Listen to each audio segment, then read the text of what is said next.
नमस्कार नमस्कार सांग सांग मैंने जय जगन्नाथ। बर्तमान टाइम ही 7:40। एबे बर्तमान चा पीलु उठी छात को जीवु बुलाबुली करके आसबू तापर राति ପାଇଁ कौन डिनर प्लान हम देखा। तो काली जो वीडियोटा आम जो बुलिया को जाइलु ता क्लिपटा मुझे पकाउची आपण मैंने एंजॉय करतु। तो 5टा बेलू बाहरलु आम मैंने रेडी होगी माँ झील आ मामा रेडी होगी फास्ट आग बसी पड़े तांगे बहुत एक्साइटेड जीवाई। तो चलतु जीवा आ वीडियोटा शेष जाए निश्चय देखिए।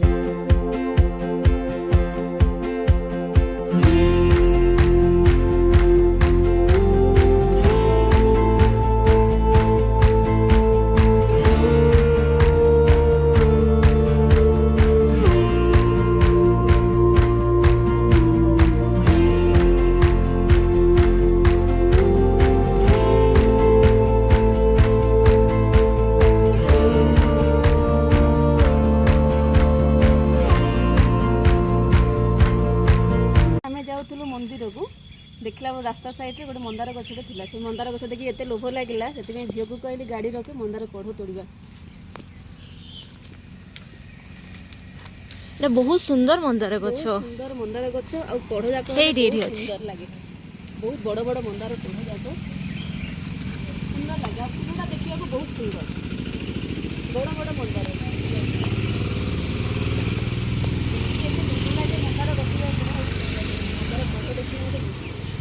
केते गुड़िए कढ़ बाहर यही कढ़ सब काली फुटिले आम ठाकुर को सजेबा आ वीडियो रे देखैबा आम ठाकुर केते सुंदर दिसुचंती। तो ये जगह आम सब कढ़ नेलु चलतु जीवा गोटे आउ गोटे जगह माने इटा होची मंदिर जीवा रास्ताटा आ ये होचंदी हमर बाट मंगला माँ नमस्कार करदेबा आ ये होची मंगला मंदिर को जीवा रास्ता। कि सुंदर व्यू देखंतु चारियाडे पूरा ग्रीनरी ग्रीनरी गछ बहुत सुंदर लगुच। आपण मैंने ये एरिया भितर जी अच्छा आसिक दर्शन करेंगे ये मंदिर देखो बहुत सुंदर व्यू सुंदर गरा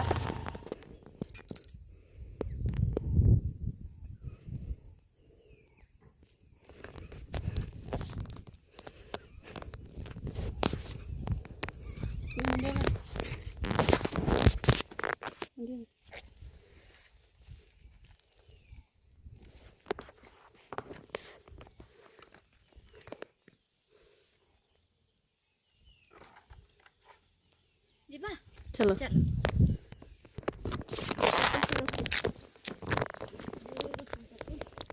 खाओ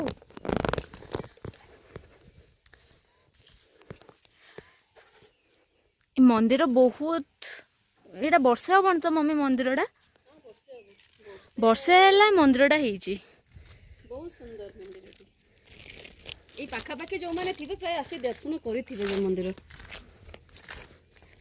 चल जीवा मंदिर खोला थी कि नहीं। हाँ 5:30 आरानी खोला आस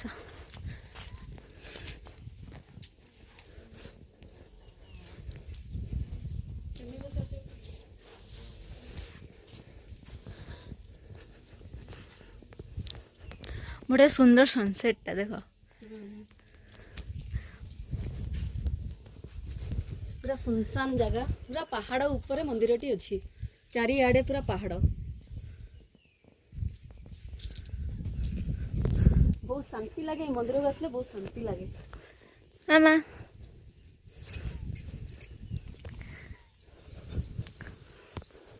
काम चलती मंदिर भी केते काम है गोटे कि मंदिर गोटे नुआ बना ओहो ए चारि पाखे सब मंदिर करेंगे आ ये गोटे नुआ मंदिर आम आसते जो मंदिर हो नाला मंदिर ये को मंदिर गोटे करेंगे शिव मंदिर बोधे करेंगे गोटे नुआ मंदिर गोटे नुआ मंदिर हो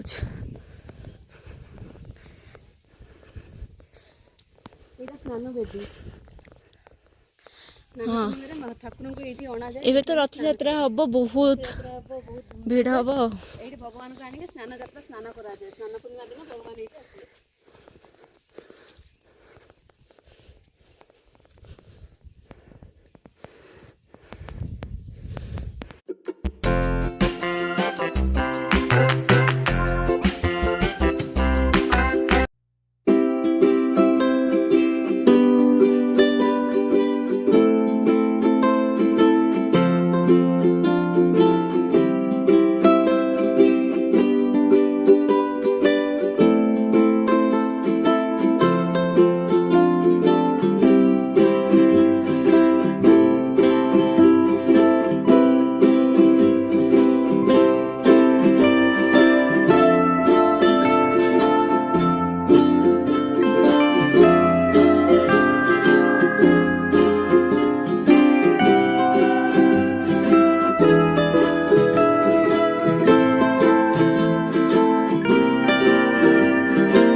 ମନ୍ଦିରଟା କେମିତି ଲାଗିଲା? ବହୁତ ବଢିଆ ଭଲ ଶାନ୍ତି ଲାଗିଲା। ଲାଗିଲା ଯେତେ ଟେନସନ ଶାନ୍ତି ମନ୍ଦିରଟା। ମନ୍ଦିରକୁ ଆସିକି ତମେ ଦର୍ଶନ କରି ବସି ପୁରା ଏକଲା ଜାଗାରେ ଅଛି ମାନେ ବହୁତ ବଢିଆ ଲାଗୁଛି ପୁରା ଶାନ୍ତି ଲାଗୁଛି ପୁରା ଶାନ୍ତି। ଯେତେ ଯାହା ଟେନସନ ଥାଉ ମନ୍ଦିରକୁ ଆସିକି ଥରେ ଠାକୁରଙ୍କୁ ଦର୍ଶନ କରିକି 10-15 ମିନିଟ୍ ବସିକି ଯାଆନ୍ତୁ ବହୁତ ଶାନ୍ତି ଲାଗୁଛି। ସେଇଟା ଆମର ଭାଲିଆ ବଣ ଯୋଉ କାଜୁ ତିଆରି ହୁଏ ସବୁ ଭାଲିଆ ଗଛ ସବୁ କୋଉଠି ଅଛି ବା? ଏଇଠି ସବୁ ସେ ଯୋଉ ହୁଏ ଯା ସବୁ ଏଇଠି ଭାଲିଆ ଗଛ ସବୁ। ସବୁ କେତେ ଗଛ ପୁରା ଭର୍ତ୍ତି ପୁରା ସେଇଠୁ ଧରିକି ପୁରା ସବୁ ଭାଲିଆ ବଣ। ପୁରା ଦେଖିଆ ପାଖକୁ ଯାଇ ଦେଖିଆ। ତ ଏଇଟା ରହିଲା ଆଜିର ମନ୍ଦିର ଦର୍ଶନ। ଆଉ ଆସିକି ଆପଣ ମାନେ ବି ଦେଖିଲେ ବହୁତ ସୁନ୍ଦର ମନ୍ଦିର ଜଗନ୍ନାଥ ମନ୍ଦିର। ତ ଚାଲନ୍ତୁ ଭାଲିଆ ବଣ ଦେଖିଆ। ମମି ଭାଲିଆ ବଣ ଦେଖେଇବେ। ଭାଲିଆ ବଣ ଦେଖିବା ଦେଖୁନ ବହୁତ ଗୁଡାକ ଗଛ ସବୁ କୋଉଠି ଅଛି ଭାଲିଆ ଦେଖିଆ ବଣ ଟିକେ ପାଖକୁ ଯାଇକି। ତଳକୁ ଗଲେ ପାଖକୁ ଦିଶିବ ଏପଟେ ଦିଶିବନି। ଏଇଟା କୋଉଠି କି? ଏଇଟା ବୋଧେ ନାଇଁ ସେପଟେ ଭାଲିଆ ବଣ ଦେଖିବା ଯିବା ଚାଲ। ଏପଟେ ଦିଶିବନି ମେନ୍ ରୋଡକୁ ଗଲେ ଦିଶିବ। ଏପଟେ କଣ ପାଇଁ ଏଇ ଯା ବା? ନା ନା ସେଇଟା ନୁହେଁ ହଁ ସବୁ ଇଏ ବଣ ଯାକ ସେଇ ତଳକୁ ଅଛି ସେ ପାଖରେ ଗାଡି ରଖିଲେ ଦିଶିବ ଭାଲିଆ ବଣ। ମନ୍ଦିରଟା ରହିଲା ଏମିତି। ଏଇଟା ଥିଲା ଚାରିପାଖର ଭିଉ। ଏଇଟା ପୁରା ପୁରା ଚାରିଆଡେ ପାହାଡ। ଆଉ କୋରାପୁଟର ତ ଭିଉ ଆପଣ ମାନେ ଜାଣିଛନ୍ତି କେତେ ସୁନ୍ଦର। ଏଇଟା ଫିଲ୍ମ ସିଟି ହେଇଗଲା କୋରାପୁଟ। ହଁ କେତେ ଫିଲ୍ମ ହେଲାଣି ଏଠି। ବହୁତ ଗୁଡା ଫିଲ୍ମ ସିଟି ହେଇଗଲା। ତ ଫଟୋ କ୍ଲିକ୍ କରିକି ଆମେ କେତେଟା ରିଟର୍ନ ହେଇଗଲୁ କ'ଣ ପାଇଁ ନା ବହୁତ ଜୋର ମେଘ ଆସିଥିଲା ଆରି। ତ ରିଟର୍ନ ହେଲା ଟାଇମ୍ରେ ଘର ପାଖରେ ହିଁ ମଲ୍ ଗୋଟେ ଥିଲା। ମଲ୍ରୁ ମମି କହିଲେ କ'ଣ ଟିକେ ସାମାନ ନେବାର ଅଛି ଘର ପାଇଁ। ତ ଗଲୁ ମଲ୍କୁ କିଛି ସାମାନ ଆଣିଲୁ। ସାମାନ ଆଣିକି ରିଟର୍ନ ହେଲୁ। ରିଟର୍ନ ହେଇକି ମୁଁ ଏଡ଼ିଟିଂ ପାଇଁ ବସିଲି। ତ ଭିଡ଼ିଓଟା କେମିତି ଲାଗିଲା ନିଶ୍ଚୟ କହିବେ। ଆଉ ଜାଗାଟା ବି କେମିତି ଲାଗିଲା କହିବେ। ଆଉ ଆପଣମାନେ ସପୋର୍ଟ କଲେ ଆମେ ଏମିତି ବହୁତ ସାରା ଭିଡ଼ିଓ ଆଣିବୁ। ଆଉ କୋରାପୁଟରେ ତ ଜାଣିଛନ୍ତି ବହୁତ ସାରା ସିନେରୀ ଭିଉ ଅଛି, ଜାଗା ଅଛି, ସୁନ୍ଦର ଜାଗା। ଆପଣମାନେ ସପୋର୍ଟ କଲେ ଆମେ ବହୁତ ସାରା ଭିଡ଼ିଓ ଏ ରିଲେଟେଡ଼ ଆଣିବୁ। ଆଉ କାଲି ଯେଉଁ ଆମେ ଯେଉଁ ଜାଗାଟାକୁ ଯାଇଥିଲୁ ତାର ଭିଡ଼ିଓଟା ଦେଖନ୍ତୁ। ଭଲ ଲାଗିଲେ ଲାଇକ୍ କରନ୍ତୁ, ସେୟାର କରନ୍ତୁ, କମେଣ୍ଟ କରନ୍ତୁ ଆଉ ବହୁତ ମାତ୍ରାରେ ସପୋର୍ଟ କରନ୍ତୁ।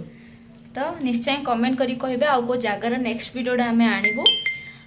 ତ ରହିଲୁ, ବାଏ। ଜୟ ଜଗନ୍ନାଥ।